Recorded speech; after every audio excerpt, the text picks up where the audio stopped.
Welcome, बहुत बहुत स्वागत है आपका सरकारी सिलेबस यूट्यूब चैनल पर। और अभी हम बात करें नवोदय विद्यालय समिति। जी हाँ, नवोदय विद्यालय का नाम किसने नहीं सुना है। अगर आप पढ़े लिखे हो, पढ़ाई लिखाई आपने की है तो ज़रूर सुना होगा। ठीक है, क्यों नवोदय विद्यालय ऐसे विद्यालय होते हैं जहाँ पर जो है ना कम फीस कहें या जीरो फीस में आपको राष्ट्रीय स्तर की पढ़ाई का लेवल एक स्टैंडर्ड देखने को मिलता है। सीबीएसई बोर्ड आपको पढ़ने को मिलता है और आवासीय सुविधा भी मुफ्त ही एक तरह से पढ़ाई आपकी समझ लो होती है। ठीक है, तो एक बेहतरीन विद्यालय होते हैं और जो ना एक गरीब तबके के जैसे बच्चे हैं, तो अगर आप उसमें सेलेक्ट हो जाते हैं नवोदय विद्यालय में तो आपको पढ़ने का अवसर मिलता है। एक जो है ना नेशनल लेवल पे आप कुछ ना कुछ अच्छा करके जाएंगे अगर आपने नवोदय विद्यालय में एडमिशन मिल गया एक बार तो। उसी विद्यालय में भर्ती आ रखी हैं नवोदय। अब देखो मैं ये सब क्यों बताता हूँ बैकग्राउंड में, मान लीजिए आप भर्ती देख रहे हो तो थोड़ी सी जानकारी होनी चाहिए भाई नवोदय विद्यालय होते क्या हैं।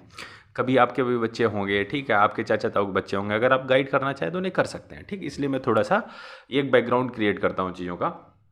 अब देखो इसमें क्या है कि जो भर्ती होने वाली आपकी है यह है नॉन टीचिंग स्टाफ में। देखिए नवोदय विद्यालय मतलब पढ़ाई लिखाई हो रही, मतलब रेगुलरली जो भर्ती आती है वो टीचिंग के लिए आती है, बट ये नॉन टीचिंग स्टाफ है। मतलब इसके अलावा भी चीज़ें होती हैं नवोदय के, अपने जो है ना हॉस्पिटल वगैरह हैं, ठीक, अपनी मेस फैसिलिटी है, अपने हॉस्टल्स वगैरह हैं, ठीक है, तो इनके सब जो पूर्ति के लिए आपको कई सारी और भर्तियाँ करनी पड़ती हैं। तो वही ये भर्ती हैं जो कि टीचिंग के लिए नहीं है, इसके अलावा की भर्तियाँ देखेंगे। सबसे ज़रूरी बात कि इसमें ऑल इंडिया के बच्चे फॉर्म भर सकते हैं, ऑल इंडिया के बच्चे इसमें फॉर्म भर सकते हैं। ये काफ़ी हमने खचपच कर दी। अब देखिए जो टोटल पोस्ट है आप यहाँ से चेकआउट कर सकते हो कि इतनी सारी पोस्ट है। मैं एक एक करके सब चीज़ों को बताने की कोशिश करूँगा और थोड़ा सा तेज़ चलेंगे ताकि चीज़ों को हम अच्छे से बता पाएँ। ठीक है, अब देखिए जो इसमें पोस्ट हैं, कुछ पोस्ट जैसे कि ये है कोई, आप यहाँ से देखो assistant section officer, audit assistant, junior translation officer, legal assistant, ये क्या है कि हेडक्वार्टर लेवल पर है इनकी। और जो है ना इसके अलावा की जो पोस्ट हैं जैसे कि आप यहाँ से देख लो स्टाफ नर्स हो गई, कैटरिंग हो गई, जूनियर सेक्रेटरी असिस्टेंट हो गया, इलेक्ट्रीशियन, लैब मेस हेल्पर, ये जो है ना जवाहर नवोदय विद्यालय के मतलब नवोदय विद्यालय के हेडक्वार्टर में ऊपर वाली पोस्ट है। नीचे जो है ना स्कूल विद्यालय जो आपके हैं वहाँ पर आपकी पोस्ट रहेगी। आगे देखते हैं। अब देखो यहाँ से वैकेंसियों का बंटवारा आप यहाँ से देख सकते हो। तो सबसे पहले आप स्टाफ नर्स का देखो, यहाँ से अनरिजर्व की आप यहाँ से पोस्ट देख लो, ठीक, इकोनॉमी वीकर सेक्शन सब आप देख सकते हो। तो पोस्ट कोड ये इसका 1 है और ये ग्रुप बी की नौकरी है, तो मतलब कि आपको एक अच्छी सैलरी मिलेगी। आगे सैलरी भी बताऊँगा क्योंकि लालच जरूरी होता है। इसके बाद जो है ना आप यहाँ से देख सकते हो असिस्टेंट सेक्शन ऑफिसर की कितनी पोस्ट हैं, 4 ही पोस्ट हैं। ठीक है, ऑडिट असिस्टेंट की आप यहाँ से चेकआउट कर सकते हो जिसका पोस्ट कोड 3 है, इसकी 8 वैकेंसी है। ठीक है, इसके बाद जूनियर ट्रांसलेशन ऑफिसर इसकी 2 वैकेंसी है।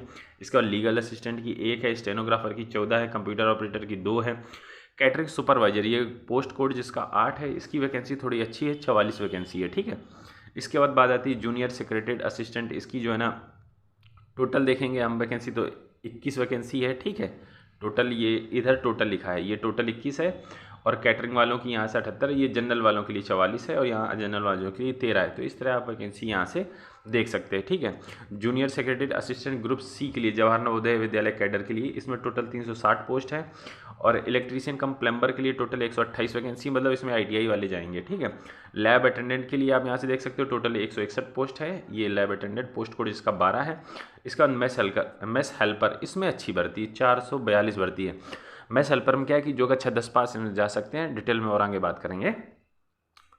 एमटीएस की भर्ती है, एमटीएस की भर्ती टोटल 19 है, यहाँ से आप चेकआउट कर सकते हो। ठीक है, एमटीएस में आप जानते हो 12वीं पास वाले जाते हैं और कुछ नहीं चाहिए होता है, तो टोटल 19 वैकेंसी है ये। अब हम थोड़ा सा और आगे देखते हैं चीज़ों के बारे में। ये है फिजिकली हैंडीकैप बच्चों के लिए कि अगर आपका कुछ जैसे फिजिकल में दिक्कत रहती है, हाथ में गड़बड़ है, पैर में दिक्कत है, ठीक है, बॉडी के किसी अन्य पार्ट में दिक्कत है, तो उन बच्चों के लिए भी हर एक जो है ना वैकेंसी में कुछ ना कुछ वैकेंसी उनके लिए फ़िक्स होती हैं। तो इस भी वैकेंसी में उसके लिए फ़िक्स थी। मैंने आपको जैसे ऊपर दिखाया, ये देखो मैं आपको दिखाई दूँ, डाउट रहना ही नहीं चाहिए। अब देखो ये जो वैकेंसी है ये वाली OH HH, ठीक है, ये क्या है, ये फिजिकली हैंडीकैप बच्चों के लिए हैं। जो बच्चे इस कैटेगरी में आते हैं उन्हें इन चीज़ों के एब्रीविएशन वगैरह पता है। और ये सब मतलब एक्स सर्विसमैन भूतपूर्व फौजी के लिए ये क्या एक तरह का बच्चों हॉरिजेंटल रिजर्वेशन होता है। यहाँ तक जो भर्ती थी, कलर बदल देता हूँ, ठीक है, यहाँ तक जो भर्ती थी ये जनरल डायरेक्ट भर्ती एक तरह से हो गई। ठीक है, अब इसके बाद की ये जो भर्ती है ये हॉरिजेंटल रिजर्वेशन में आती है। ठीक है। इसमें क्या है कि डायरेक्ट इतनी इतनी सीटें इनके लिए रिजर्व होती हैं।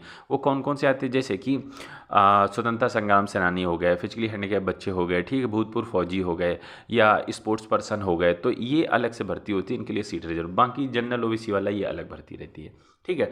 तो यहाँ से भी आप देख सकते हो लैब अटेंडेंट के लिए भी 6,000 आरक्षण दे रखा है। तो हर वैकेंसी में ये होता है। तो क्योंकि भाई भारत में सबको अच्छे से जीवन जीने का अधिकार है, चाहे भले ही आप इनकैपेबल हो, फिजिकली दिक्कत हो, तो आपको थोड़ा और सहायता देगी गवर्नमेंट, ताकि आप अच्छे से जीवन जिए। और ये सरकार का कर्तव्य है, राजा का ये कर्तव्य होता है कि प्रजा सुखी रहे, चाहे जैसी प्रजा है। मान लो अब किसी ने कुछ कम दे दिया तो उसका तो कोई दोष नहीं है, ठीक है। तो ये बात हो गई। अब हम देख लेते हैं हर पोस्ट की आपकी एलिजिबिलिटी वगैरह क्या रहने वाली। जैसे कि आपका post code female staff nurse है, तो आप यहाँ से चेकआउट कर सकते हो। आपके पास में बीएससी नर्सिंग वगैरह है तो आप इसमें फॉर्म भर सकते हो, ठीक है।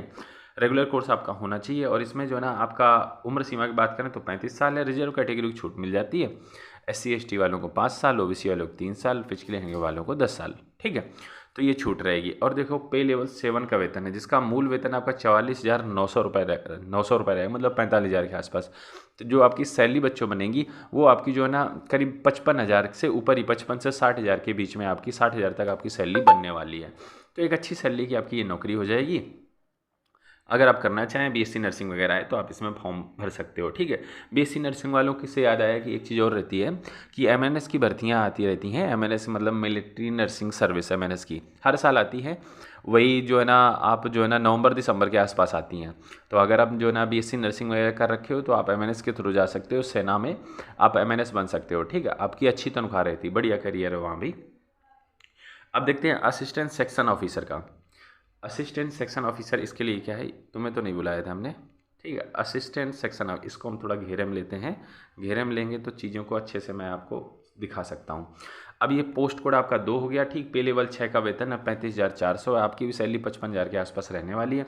और 23 से 33 साल तक का कोई भी लड़का या लड़की भाग ले सकता है। लड़का लड़की हर एक वैकेंसी भाग ले रहा है, ये ऐसा नहीं है कि ये लड़कियों के लिए रिजर्व है, ये लड़कों के लिए, ऐसा नहीं है। दोनों बच्चे इसमें फॉर्म भर रहे हैं। इसमें क्या चाहिए आपको, जो ना बैचलर डिग्री एक होनी चाहिए, और दूसरी चीज़ आपको 3 साल का एक्सपीरियंस होना चाहिए फाइनेंशियल मैटर या एडमिनिस्ट्रेटिव मैटर में, सेंट्रल गवर्नमेंट या किसी अन्य ऑर्गेनाइजेशन के तहत, ठीक है। तो बैचलर डिग्री प्लस 3 साल का एक्सपीरियंस आपको असिस्टेंट सेक्शन ऑफिसर बना सकता है। अब आगे देखते हैं। आगे आपकी जो पोस्ट है ऑडिट असिस्टेंट। इसमें आपको क्या चाहिए कि आपको जो है ना होना चाहिए, इसमें पोस्ट कोड 3 है, पे लेवल 6 का वेतन है। वेतन सबका अच्छा भैया, ठीक है, 55,000 तक आपको भी जाएगा। 18 से 30 साल तक का कोई भी लड़का लड़की, और जो ना रिजर्व कैटेगरी छूट रहेगा। BCom होना चाहिए, ठीक है। डिजायरेबल की बात नहीं करेंगे, डिजायरेबल वो एजुकेशन होती है जो होती है तो ठीक है, नहीं तो कोई दिक्कत की बात नहीं है। जब दिक्कत की बात नहीं, then why should waste our time, ठीक है। अब देखते हैं जूनियर ट्रांसलेशन ऑफिसर। इसकी पोस्ट कोड 4 है। आपका पे लेवल 6 का वेतन रहेगा, और उम्र सीमा मैक्सिमम 32 साल तक होनी चाहिए, ठीक है। अब इसके लिए आपको पास चाहिए कि मास्टर्स डिग्री होनी चाहिए in Hindi with English as a compulsory subject, या फिर आप इंग्लिश में हो और Hindi as a compulsory subject.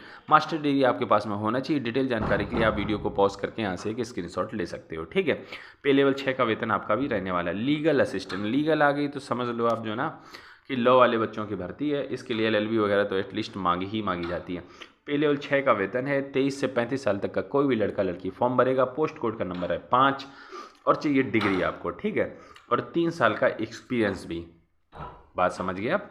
तो 3 साल का एक्सपीरियंस विथ लॉ डिग्री मतलब LLB, आप इसमें अप्लाई कर सकते हो। बढ़िया है। देखो वकालत आपने कर ली, हर कोई LLB तो कर ही लेता है आजकल। ऐसे संस्थान बन गए गाड़ी में एडवोकेट लिखाने के लिए, LLB कुछ नहीं कर रहा आदमी, बैठे LLB कर लिया, ठीक है। कम से कम जो ना जो आपके चौराहे जो नाके हैं वहाँ पर पकड़े नहीं जाओगे, ठीक है। तो इसलिए लोग बाग LLB कर लेते हैं। तो इसलिए अगर आपने LLB की है तो उसका कोई फ़ायदा नहीं है। अगर थोड़ा सा और पढ़ाई कर लो तो ये LLB वालों की छोटी छोटी भर्ती आती है। देखिए बहुत ज़्यादा भर्ती नहीं आएंगी, ठीक है, थोड़ी थोड़ी भर्ती रहेंगी। लेकिन अगर आपका उसमें हो जाता है तो ज़िंदगी बढ़िया हो जाएगी, मज़ा आ जाएगा आपको, ठीक है। स्टेनोग्राफर, पे लेवल 4 का वेतन है आपका, जो ना 18 से 37 साल का कोई भी बच्चा इसमें भाग ले सकता है। इसके लिए कक्षा 12 पास होना चाहिए। और जैसे कि स्टेनोग्राफर है तो आपको स्टेनो भी आनी चाहिए, ठीक है। स्टेनो 10, ये आप यहाँ से देख सकते हो। डिक्टेशन और जो ना ट्रांसक्रिप्शन दोनों चीज़ें आपके पास में होनी चाहिए, मतलब टाइपिंग भी आनी चाहिए, स्टेनो भी रहनी चाहिए, और आपको कक्षा 12वीं पास होना चाहिए। कंप्यूटर ऑपरेटर के लिए अगर हम देखेंगे तो कंप्यूटर ऑपरेटर तो नाम से ही कि कंप्यूटर की डिग्री आपसे मांगी जाएगी। इसमें पोस्ट कोड 7 है, पे लेवल 4 का वेतन है। 18 से 30 साल तक का कोई भी लड़का लड़की इसमें भाग ले सकता है। पे लेवल 4 में आपकी सैलरी करीब 45,000 के आसपास बनेगी। और इसमें क्या चाहिए आपको, बी.टेक कंप्यूटर साइंस है तो भी भाग ले सकते हो, या BCA या BC कंप्यूटर साइंस कर रखा है आप इसमें भाग ले सकते हो। ठीक है, अब देखो कैटरिंग सुपरवाइजर, इसकी भी भर्ती अच्छी थी। अब इसमें क्या है कि आपके पास में होना चाहिए पे लेवल 4 का वेतन आपको मिलेगा, और आपके पास में bachelor degree in hotel management में होनी चाहिए। ठीक है, और ये चीज़ इंपॉर्टेंट है। या फिर trade prophecy certificate in catering भी थे, minimum 10 year service in defence service, मतलब कि ये एक्स सर्विसमैन के लिए हो गया। देखिए एक्स सर्विसमैन क्या है कि भूतपूर्व फौजी, फौज में भी तो खाना बनता है, जो वहाँ खाना बनाते हैं, ठीक है, तो उन्हें कैटरिंग का जो ना अनुभव हो जाता है, कैटरिंग के लोग वहाँ रहते हैं। तो ऐसे कैटरिंग जो फौज में रहे हैं वो रिटायर होके आ जाए हैं, और तो जब रिटायर होके आ गए हैं तो जाहिर सी बात उन्होंने 15 से 20 साल तक की नौकरी करी है, तो उन्हें 10 साल का एक्सपीरियंस भी है। तो ऐसे एक्स सर्विसमैन इसमें भाग ले सकते हैं क्योंकि उनके पास ऑलरेडी एक्सपीरियंस हो गया है। और नॉर्मल बच्चे, सिविल पब्लिक जिसे बोलते हो, तो उसके लिए क्या है कि आपके पास में होटल मैनेजमेंट की डिग्री होनी चाहिए, you can apply for it. ठीक है, मैक्सिमम 35 साल तक का कोई भी लड़का लड़की भाग ले सकता है। पे लेवल 4 का वेतन है, बात हो गई। अब इसके बाद हम देखते हैं जूनियर सेक्रेटरी असिस्टेंट, ये हेडक्वार्टर लेवल की वैकेंसी है, पोस्ट कोड नंबर जिसका 9 है। पे लेवल की अगर हम बात करें तो पे लेवल आपका पे लेवल 2 का वेतन है, तो मतलब वेतन बहुत ज़्यादा आपका अच्छा नहीं रहेगा। करीब जो ना सैलरी आपकी जो ना 25 से 30,000 के बीच में वेरी कर जाएगी। पे लेवल 2 का है, इसमें 18 से 27 साल तक का कोई भी लड़का भाग ले सकता है। और इसमें आपको जो है क्या होना चाहिए कि आपके पास में कक्षा 12वीं पास होना चाहिए, और आपके पास में स्पीड होनी चाहिए कंप्यूटर की, ठीक है, टाइपिंग की स्पीड होनी चाहिए 25 वर्ड पर मिनट की आपकी जो ना हिंदी में, और 30 वर्ड पर मिनट की अंग्रेजी में आपकी टाइपिंग स्पीड है, तो आप इसमें भाग ले सकते हो। ठीक है, आगे देख लेते हैं। आगे बढ़ने की श्रृंखला में जूनियर सेक्रेटरी असिस्टेंट, ये जवाहर नवोदय विद्यालय कैडर की वो वाली हेडक्वार्टर कैडर की थी। सेम चीज़ इसमें भी, ये पे लेवल 2 का वेतन है। 18 से 27 साल की आपकी जो है ना उम्र होनी चाहिए बीच में, और कक्षा 12वीं पास, 30 की टाइपिंग इंग्लिश में, 25 की टाइपिंग स्पीड हिंदी में होनी चाहिए। अब इसके बाद इलेक्ट्रीशियन कम प्लम्बर, इसमें क्या पे लेवल 2 का वेतन है। वेतन आपका 25 से 30,000 के बीच में रहेगा। 18 से 40 साल तक का कोई भी लड़का लड़की भाग ले सकता है। इसके लिए क्या होना चाहिए आपके पास में, एक तो कक्षा 10वीं पास होनी चाहिए, दूसरा आपके पास में ITI सर्टिफिकेट होना चाहिए इलेक्ट्रीशियन या वायरमैन में। इसके बाद 2 साल का एक्सपीरियंस होना चाहिए किसी भी संस्थान में। आप 2 साल का एक्सपीरियंस सर्टिफिकेट लगाओ, ITI का बढ़िया अपना सर्टिफिकेट लगाओ, कक्षा 10वीं का लगाओ, और जो है ना बढ़िया नौकरी पाओ, जो है ना 25 से 30 साल की बढ़िया नौकरी जवाहर नवोदय विद्यालयों में, बढ़िया नौकरी आपकी हो जाएगी और आपकी लाइफ सेट। लैब अटेंडेंट की बात करेंगे जिसकी पोस्ट कोड 12 है। यहाँ पे लेवल 1 का वेतन इसमें काफ़ी कम रहता है, तो सैलरी आपकी जो ना 20 से 25,000 के बीच में वेरी करेगी। 18 से 30 साल का कोई भी लड़का लड़की भाग ले सकता है। कक्षा 10वीं पासवीं होना चाहिए, और साथ ही साथ में सर्टिफिकेट होना चाहिए लेबोरेटरी में, बात समझ गए, डिप्लोमा इन लेबोरेटरी टेक्निक में यह सर्टिफिकेट होना चाहिए। या आप जो है ना 12th साइंस आपने अगर सीधा साइंस से ही कर रखी तो भी आपको ज़रूरत नहीं। 12th class with science stream from A recording board, मतलब कक्षा 12वीं पास हो तो आप इसमें साइंस से, मतलब कि साइंस साइड अगर आपने 12वीं करी है। अब साइंस साइड का मतलब आपने बायो भी ले रखी, बायोलॉजी जूलॉजी ले रखी है, या आपने मैथ्स ले रखी, वो भी साइंस साइड ही है, तो आप इसमें फॉर्म भर सकते हो। या 10वीं पास सर्टिफिकेट हो आपके पास में लेबोरेटरी वाला, या सीधा 12वीं साइंस से पास हो तो भी आप इसमें भाग ले सकते हो। तो मतलब कि लैब अटेंडेंट के लिए बहुत सारे बच्चे एप्लीकेबल हो गए, क्योंकि 12th तो साइंस से बहुत सारे बच्चे करते हैं। तो ध्यान से आप जो है ना अगर है 12th पास आउट हो साइंस साइड से, तो आप इसमें भाग अपना ले सकते हो। मैं हेल्पर की अगर हम बात करें, पे लेवल 1 का वेतन है, आपकी इसकी सैलरी 25 से 30,000 के बीच में वेरी करेगी। आपका कक्षा 10 पास होना जरूरी है, और 5 साल का एक्सपीरियंस होना जरूरी है मैथ्स हेल्पर के लिए। ठीक है, किसी भी स्कूल वगैरह में, मेसिंग वगैरह में आपके पास में ये है, तो आप इसमें जो है ना भाग ले सकते हैं। इसका जब सिलेक्शन प्रोसीजर होगा, एक रिटन एग्जाम रहेगा फॉलोड बाई आपका स्किल टेस्ट, मतलब कि यही सब मैसिंग से रिलेटेड आप किस तरह से काम करते हैं, क्या अरेंजमेंट, इन सब चीज़ों से रिलेटेड आपका एक स्किल टेस्ट भी होगा। और फिर एक फाइनल मेरिट लिस्ट बनेगी जो कि आपके रिटर्न के नंबर के आधार पर बनेगी, और बस आप सेलेक्ट कर लिए जाओगे। मल्टीटास्किंग स्टाफ, MTS जिसे बोलते हैं, पे लेवल 1 का वेतन है। आपको कक्षा 10वीं पास होना जरूरी है, और आप इसमें भाग ले सकते हो। ठीक है, इसमें भी सैलरी आपकी 25 से 30,000 के बीच में बनेगी। उम्र सीमा में छूट मैंने आपको सबसे पहले ही बता दी कि OBC वालों को 3 साल की मिलेगी, इकोनॉमी वीकर सेक्शन वालों को भी छूट मिलने वाली है। ठीक है, और जो ना SC ST को 5 साल की छूट मिलेगी, भूतपूर्व फौजियों को 3 साल की छूट मिलेगी। मोड ऑफ सिलेक्शन की बात कर लेते हैं, जो कि काफ़ी ज़रूरी रहता है। ठीक है, अब देखो एक एक करके चीज़ें देखते हैं। इसको थोड़ा सा यूँ कर लेते हैं। अब देखो, in case of female staff nurse, ये वाला पढ़ो, ठीक है। Female staff nurse, assistant section officer, audit assistant, junior transcription, computer operator, catering supervisor, lab attendant, multitasking staff.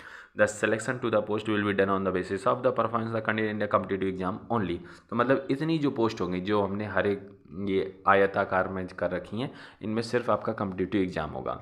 लेकिन कुछ जो पोस्ट रहेंगी उसमें क्या रहेगा कि आपको जो है ना, एक तो कॉम्पिटिटिव एग्जाम होगा और इंटरव्यू होगा। अब देखो, जैसे कि लीगल असिस्टेंट की जो पोस्ट है, यहाँ से मैं आपको दिखा देता हूँ। लीगल असिस्टेंट की जो पोस्ट है, इसमें क्या रहेगा कि कॉम्पिटिटिव एग्जाम रहेगा एंड इंटरव्यू रहेगा। दोनों को बेस मिला के आपकी फाइनल मेरिट लिस्ट बनाई जाएगी लीगल असिस्टेंट के। और जो ये हरे वाले मैंने यहाँ पर कर रखा है, इनके लिए क्या है कि आपका सिर्फ एक कॉम्पिटिटिव एग्जाम होगा, उसके बेसिस पे आपको जो है ना नौकरी दी जाएगी, कॉम्पिटिटिव एग्जाम के बेसिस पे। अब इसके अलावा फॉर द पोस्ट, जैसे कि अब बची स्टेनोग्राफर वगैरह, टाइपिंग वाली, तो इनमें क्या रहेगा कि आपका एक रिटन एग्जाम होगा और स्किल टेस्ट होगा, जिसमें टाइपिंग है तो टाइपिंग वाला होगा। तो ये आप ध्यान रखिएगा। जैसे इलेक्ट्रीशियन प्लम्बर वाला हो गया, एमएस हेल्पर हो गया, ठीक, जैसे मैंने बताया था। आपकी स्टेनोग्राफर हो गए, जूनियर सेक्रेटरी असिस्टेंट हो गया, इन सब में क्या रहेगा कि आपका एक रिटन एग्ज़ाम होगा। रिटन एग्ज़ाम जो इसके बाद में आपका एक ट्रेड या स्किल टेस्ट होगा। ये सिर्फ क्वालिफाई करना होगा, इसके कोई नंबर में नहीं मिलेंगे। जो आपकी मेरिट लिस्ट बनेगी वो कॉम्पिटिटिव एग्जाम के बेस पर ही बनाई जाएगी, ठीक है। ये एग्ज़ाम सिटी हैं, आप देखना चाहें तो देख सकते हैं। मोस्टली भारत के हर कोने में इन्होंने अपने एग्ज़ाम सिटीज़ वगैरह बना रखी होंगी। और आगे देख लेते हैं कुछ ज़रूरी चीज़ें होती तो स्कीम ऑफ एग्जामिनेशन की बात करें, जैसे कि स्टाफ नर्स है, तो आप यहाँ से चेकआउट कर सकते हो कि आपका रिटन एग्ज़ाम किस तरह से रहने वाला है। तो आपके 3 पार्ट नहीं 4 पार्ट में आपका बटा हुआ है। तो 3 पार्ट में क्या जनरल चीज़ें आपसे इसमें पूछी जा रही हैं, आप यहाँ से देख लो। रीजनिंग हो गई, ठीक, जनरल अवेयरनेस हो गई, लैंग्वेज टेस्ट हो गया, ठीक है। आप यहाँ से number of questions, total marks और टोटल समय 2.5 घंटा आप यहाँ से देख सकते हो। इसके बाद सब्जेक्ट नॉलेज, क्योंकि आप जो ना स्टाफ नर्स से जा रहे हो, मतलब बीएससी नर्सिंग से 70 आपके क्वेश्चंस रहने वाले हैं। तो कुछ तरह इस तरह का आपका सिलेक्शन एग्जाम पैटर्न आपका रहने वाला है। इसके बाद असिस्टेंट सेक्शन ऑफिसर, आप इसका भी देख सकते हो, स्क्रीनशॉट ले सकते हो। मैं सारी को एकदम बोल बोल के नहीं पढ़ूंगा क्योंकि फिर बहुत ज़्यादा समय लग जाएगा। ऑडिट असिस्टेंट के लिए आप यहाँ से देख सकते हो, जूनियर ट्रांसलेशन ऑफिसर के लिए आप देख सकते हो, लीगल वाले के लिए देख सकते हो। क्या है कि देखो, कुछ चीज़ें बराबर हैं, कुछ चीज़ों का मतलब ये है कि जैसे रीजनिंग एबिलिटी, ये हर एक में है 15 क्वेश्चन 15 नंबर। जनरल अवेयरनेस में हर एक में है 15-15। इंग्लिश टेस्ट, हिंदी टेस्ट, ये आपका 15, ये 30-30 का है, ये आपका है, ठीक है। और इसके बाद जो है ना क्वांटिटेटिव एप्टीट्यूड, ये आपका फिक्स है, सभी में है। अब जो बदला है वो ये चीज़, ये आपका जो ट्रेड है जिसके लिए आप भर्ती हो रहे हो, लैब अटेंडेंट हो तो उससे रिलेटेड, नर्सिंग ऑफिसर के लिए जा रहे हो, स्टाफ नर्स के लिए जा रहे हो तो बीएससी नर्सिंग वाला, लॉ के लिए जा रहे हो तो लॉ वाला आपका हो जाएगा। तो जिसके लिए जा रहे हो वो आपका ट्रेड का स्पेसिफिक आपका जो ना पार्ट 5 जो रहेगा वो आपका उसी से अनुसार है जिसके थ्रू आप भर्ती हो रहे हो, ठीक है। अब ये देखो स्टेनोग्राफर के लिए, तो स्टेनोग्राफर में ज़्यादा चीज़ें नहीं पूछी जा रही हैं, आपका लैंग्वेज टेस्ट है, ठीक है। और इसके बाद आपकी जनरल अवेयरनेस है और basic knowledge of computer operation है। टोटल 100 प्रश्न रहेंगे, 100 नंबर के रहेंगे, 2 घंटे का समय रहेगा। फिर इसके बाद आपका स्टेज 2 स्किल टेस्ट होगा for the post of computer operator. आप यहाँ से देख सकते हो कि क्या पार्ट 4 तक आपकी चीज़ें ये पूछी जा रही हैं। इसके बाद कैटरिंग सुपरवाइजर के लिए, अब कैटरिंग सुपरवाइजर एक थोड़ा सा स्पेसिफिक हो गया, तो इसके बाद 5वां इसमें लगा दिया डोमेन से रिलेटेड, मतलब कैटरिंग से रिलेटेड प्रश्न रहेंगे 60 प्रश्न, ठीक है। अब आगे देख लेते हैं सेक्रेटरी असिस्टेंट का। आप यहाँ से देखो, इसमें क्या रहेगा कि आपका टाइपिंग भी रहेगा। तो पहले आपका रिटन एग्जाम ये रहेगा, फिर इसके बाद आपके पास में टाइपिंग रहेगी। फिर इसके बाद for the post of junior secretary assistant, इसमें भी आपका रिटन एग्जाम रहेगा, फिर आपका टाइपिंग टेस्ट रहेगा। फिर इसके बाद जो है ना इलेक्ट्रीशियन कम प्लम्बर के लिए आप देख सकते हो, तो इसमें भी आपका जो है ना स्किल टेस्ट रहेगा। पहले आपका रिटन एग्जाम रहेगा, एक चीज़ रहेगी चौथे नंबर वाली, ठीक है। फिर इसके बाद लास्ट में जो है ना स्पेसिफिक नॉलेज वाला भी टेस्ट आपका रहेगा और टोटल 120 प्रश्न 120 नंबर के रहेंगे। इसके बाद आपका जो है ना स्किल टेस्ट भी एक होगा। लैब अटेंडेंट का लिए देख रहे हो, तो लैब अटेंडेंट के लिए क्या है कि स्किल टेस्ट वगैरह इसमें कुछ नहीं है आपके पास में, बस यही जो आपका रिटन एग्जाम है, रिटन एग्जाम की आपको अच्छे से तैयारी कर लेनी है। मैथ्स हेल्पर के लिए क्या है कि आपका स्किल टेस्ट रहेगा, तो पहले आपको रिटन एग्जाम निकालना है, ये सब चीज़ें आपसे पूछी जाएंगी। फिर उसके बाद में आपका स्किल टेस्ट भी होगा। एमटीएस कोई स्किल टेस्ट नहीं है, बस आपको रिटन एग्जाम निकाल देना है। और 10वीं पास वाले इसमें फॉर्म भर रहे हैं, तो सीधी सीधी चीज़ें हैं इसमें। एक तो लैंग्वेज टेस्ट हो जाएगा, जनरल अवेयरनेस हो गई, कंप्यूटर का ज्ञान हो गया, 100 आपके जो ना प्रश्न हो गए, 2 घंटे का समय रहेगा, ठीक है। तो ये चीज़ आपकी हमने एग्ज़ाम से रिलेटेड आपको बता दी, जो कि काफ़ी ज़रूरी होगी। और देखो, इसमें आप यहाँ से चेकआउट कर सकते हो कि ये वेबसाइट है, इस पर जाकर आपको अपना ऑनलाइन एप्लीकेशन भर देना है। ये देखिए navodayvidyalay.government.in पर जाकर आप अपना एप्लीकेशन भर सकते हो। अब देखो जो मेरिट लिस्ट बनेगी जिनमें सिर्फ और सिर्फ एक रिटन एग्जाम है, उसमें 100% रिटन एग्जाम के बेस पे बनेगी। अब जिसमें इंटरव्यू भी है तो उसमें क्या कि 70% आपका रिटन एग्जाम का लिया जाएगा और 30% आपका जो है ना इंटरव्यू हो गया। तो 30% इंटरव्यू के नंबर जोड़े जाएंगे, 70% रिटन। तो रिटन एग्जाम का ज़्यादा महत्व है, लेकिन आपको 30% उसको भी नकारना नहीं है। आपको जो है ना इम्पोर्टेंट चीज़ वो भी है कि अगर आपने जो है ना वो छूट गई, कम नंबर हो गए तो गड़बड़ हो सकता है। एक एक नंबर सिलेक्शन में बड़ा ही मायने रखता है, ठीक है। अब हम थोड़ा सा और आगे देख लेते हैं। वैसे हमने मोस्टली चीज़ों को डिस्कस किया है, बड़े ही अच्छे से डिस्कस किया है, कोई चीज़ छूटे ना। अब आप यहाँ से फॉर्म फीस वगैरह देख सकते हो कि जो फीमेल स्टाफ नर्स है इसकी फॉर्म फीस जो है ना 1000 रुपये है, ठीक है। और रिजर्व कैटेगरी से 500 रुपये है। और इसके अलावा कि जो भी सारी पोस्ट है उन सब के लिए 500 रुपये आपकी फॉर्म फीस है, ठीक है। प्लस इसमें दो चीज़ और जोड़ी गई हैं, एक तो फॉर्म फीस हो गई, दूसरी प्रोसेसिंग फ़ीस। इसलिए जो टोटल फीस बन रही है वो स्टाफ नर्स के लिए 1500 है और बाकी पोस्टों के लिए 1000 है। तो आप यहाँ से देख सकते हैं फॉर्म फीस इसमें थोड़ी सी ज़्यादा है। आगे देख लेते हैं। वेबसाइट तो आपको बताई दी, वहाँ पर जाकर आपको अपना ऑनलाइन एप्लीकेशन वगैरह भर देना है, कोई ख़ास चिंता की बात नहीं है, ठीक है। और आगे अब ये जनरल चीज़ें होंगी, इसमें कुछ खास नहीं है, ठीक है। ये चीज़ हो गई, बस अब हमने डिस्कस कर लिया। अब आपको ऑनलाइन फॉर्म भरना है, वेबसाइट पे जाकर फॉर्म भर दो वगैरह, ठीक है। अगर कुछ और जानना पूछना चाहते हो तो हमें कमेंट कर सकते हो। फिलहाल इस वीडियो में इतना ही रखना चाहेंगे। हम आपसे मिलते हैं अगले वीडियो में, तब तक के लिए वंदे मातरम।